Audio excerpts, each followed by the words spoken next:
Welcome to the deep dive. I'm really glad you're here with us today. If you're tuning in, you likely share a specific desire. You want to bypass the endless, overwhelming ocean of information out there. Oh, there is so much of it. There really is. And you just want to get straight to the aha moments. You're looking for the insights, the historical context, the multiple perspectives, and, all delivered at a pace that actually respects your time.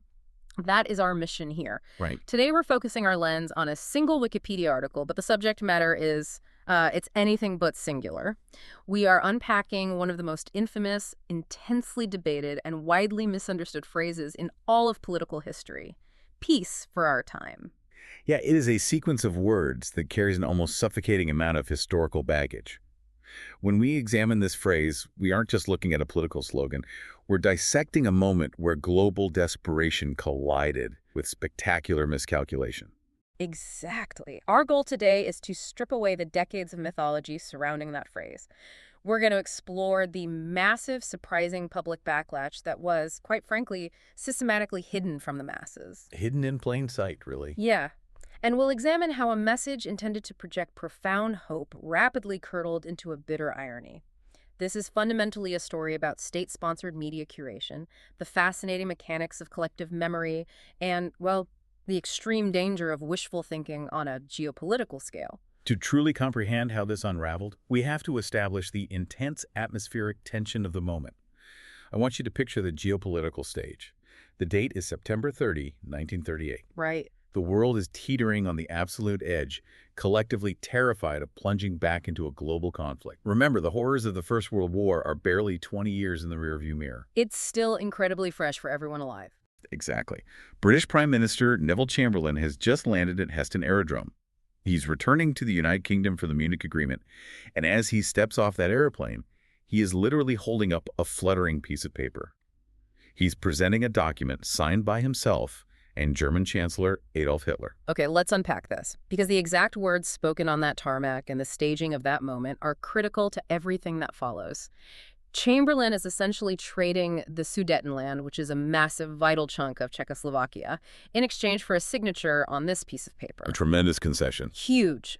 And he makes two major, highly choreographed appearances on that single day to sell this monumental concession to the British public. First, right there at the aerodrome with a crowd of spectators and the newsreel cameras rolling, he reads from what is known as the Anglo-German Declaration. Yeah. He frames this carving up of Czechoslovakia as merely the prelude to a larger permanent settlement for all of Europe. He's incredibly deliberate in his actions there. He makes a point to read directly from that specific paper he's brandishing.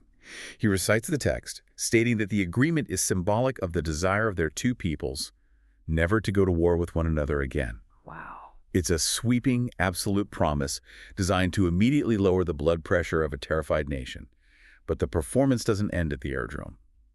Later that same day, the scene shifts to the very epicenter of British political power, outside 10 Downing Street. Right, he steps out, reads from the document again, but this time he shifts away from the formal diplomatic language.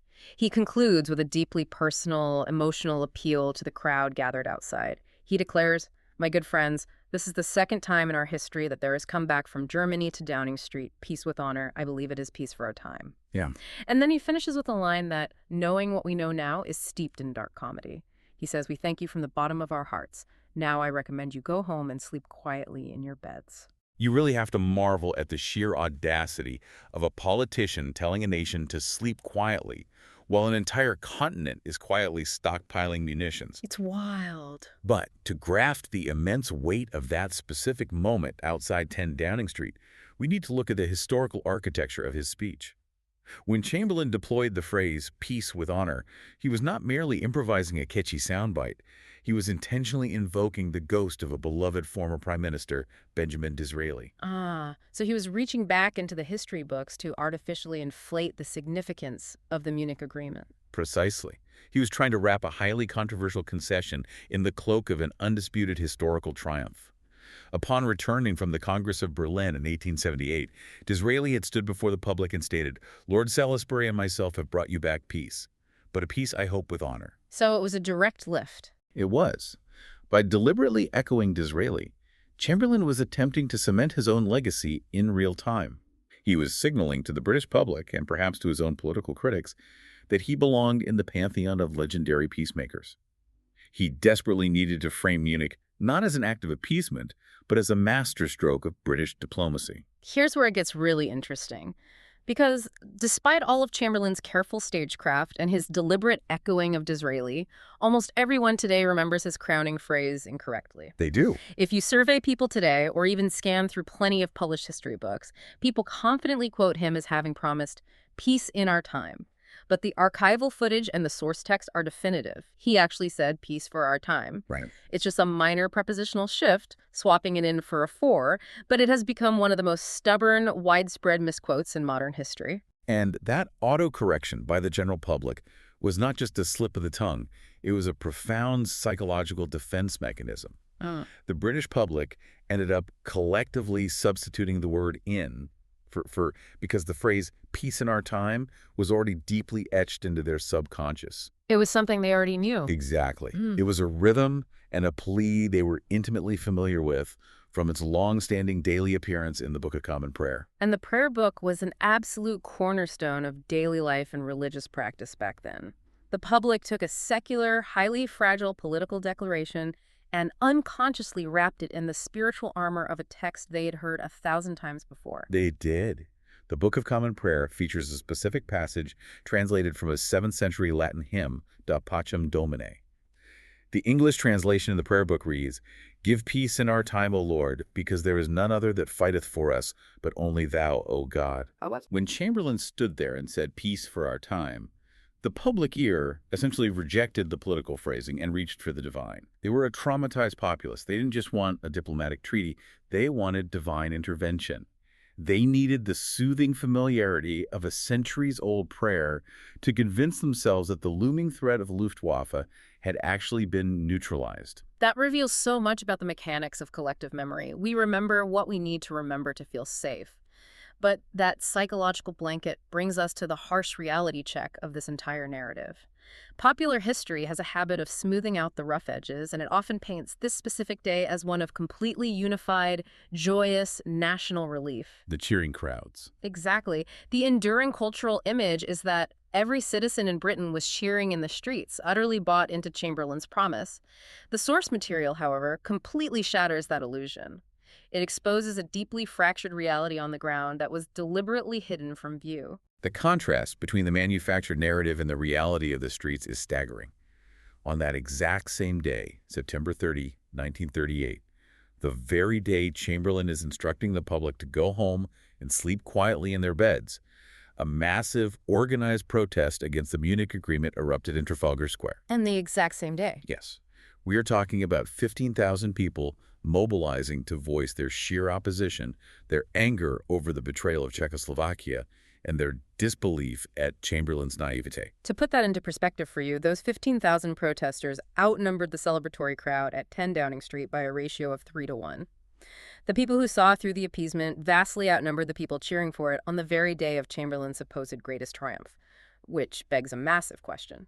If the protests were that much larger than the celebrations, how did the celebration become the only enduring historical image? What's fascinating here is the sheer mechanics of how that discrepancy was handled by the authorities. We're looking at the birth of modern, state-sponsored media curation during peacetime.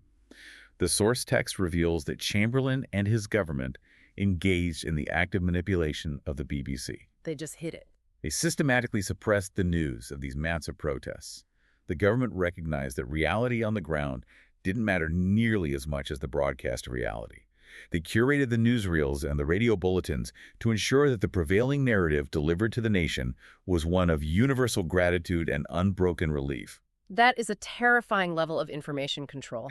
A democratic government took a fiercely divided, anxious nation and presented it through the most powerful broadcasting medium of the era as a perfectly unified, compliant public. Right. If you were a citizen relying solely on the BBC that evening, you would have had no idea that 15,000 dissenting voices in Trafalgar Square even existed.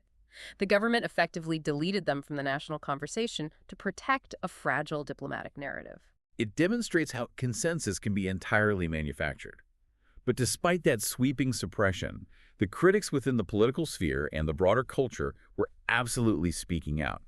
They saw right through the theatrical waving of the paper, and their words have survived the curation.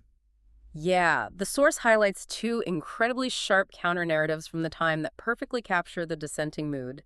First, there was the labor spokesman, Hugh Dalton. His public reaction to Chamberlain's performance at the aerodrome was visceral and completely scathing. Dalton suggested that the piece of paper Chamberlain was so proudly waving was torn from the pages of Mein Kampf. That is a devastating surgical critique. Dalton is articulating what the 15,000 people in Trafalgar Square felt. This agreement wasn't a restraint on Hitler. It was an active facilitation of his ideology. Yes. Dalton recognized that handing over the Sudetenland wasn't a barrier to war, but a stepping stone for the aggressor. He was calling out the dangerous delusion that you can negotiate in good faith with a regime that has explicitly outlined its expansionist goals in its own foundational text. Then we have a perspective from entirely outside the British political bubble, coming from the young science fiction author Isaac Asimov. It's fascinating to read Asimov's actual writings from this period because he completely rejected Chamberlain's promises of peace. In July 1939, Asimov published a piece called Trends, and in that piece he explicitly factors a world war into his timeline, predicting it would be raging by 1940. The foresight is remarkable, especially given the thick fog of propaganda at the time. What is perhaps even more telling is how Asimov reflected on that specific prediction later in his life. He noted that regarding the onset of the war, his timeline was actually too conservative. Too conservative. Yeah, he had predicted 1940, giving the fragile peace of Munich far too much credit. He assumed diplomacy would stretch the illusion a bit longer than it actually did. So what does this all mean? We have a manufactured peace, a suppressed public, and clear-eyed critics sounding the alarm. This brings us to the tragic punchline of this deep dive, the bitter reality that cemented peace for our time into the history books as a symbol of catastrophic failure. The grim historical fact is that less than 12 months after Chamberlain stood outside Downing Street promising enduring peace, Germany invaded Poland. Less than a year. That invasion officially ignited the Second World War. The piece of paper signed by Hitler, the Anglo-German Declaration, was proven to be entirely worthless. In an instant, Chamberlain's grand statement was violently transformed from a beacon of desperate hope into a lasting monument to political blindness. The promise of peace was exposed as nothing more than a brief intermission before a global slaughter. The psychological whiplash for the public must have been unimaginable. They had been promised absolute safety by their leader, instructed to lower their guard, and less than a year later, the sky was literally falling.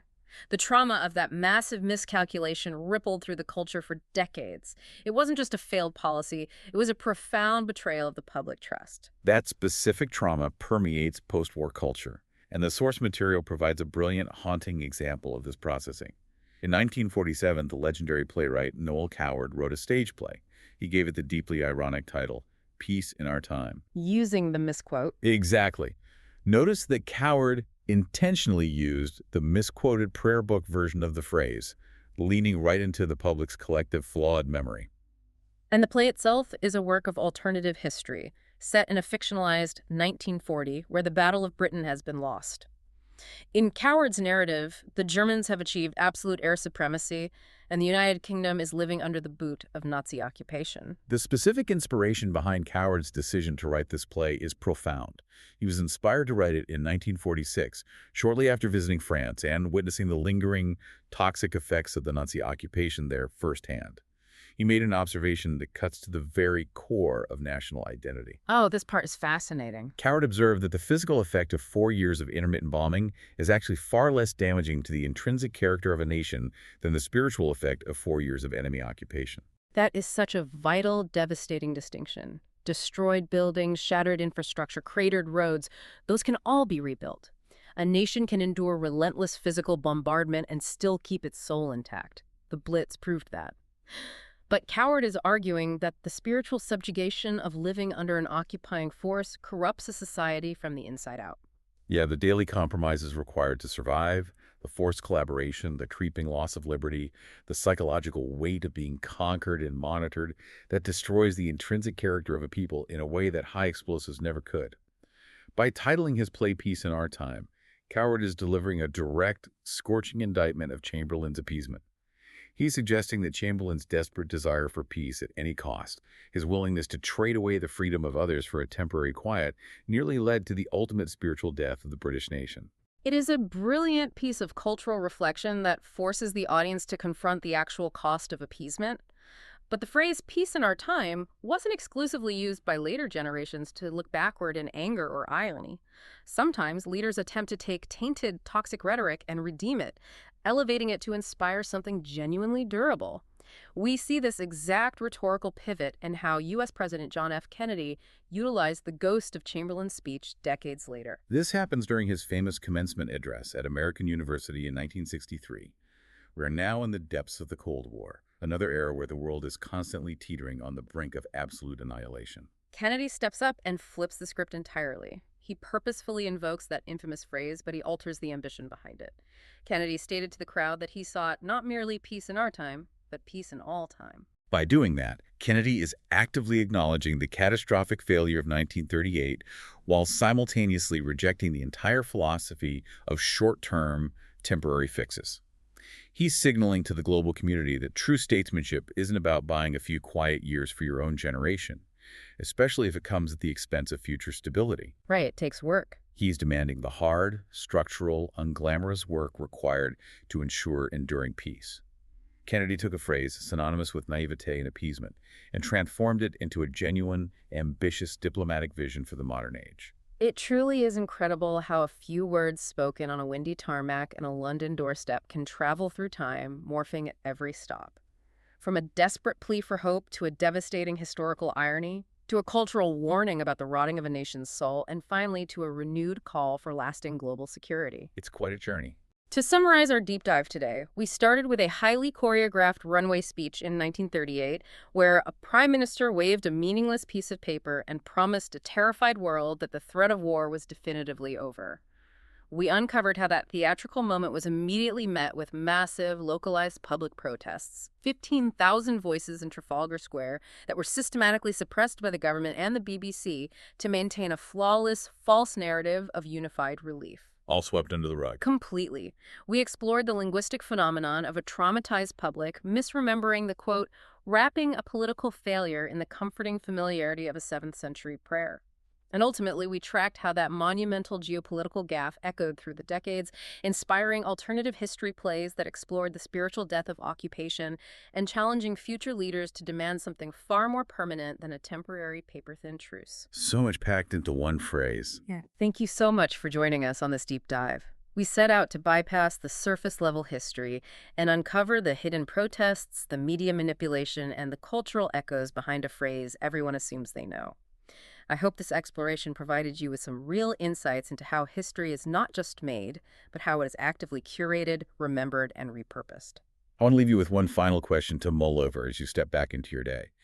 We have seen through this historical lens how a leader actively manipulated the media ecosystem, utilizing the immense broadcasting power of his era to tell the public to go home and sleep quietly in their beds, all while willfully ignoring massive civilian protests and the undeniable approaching reality of war.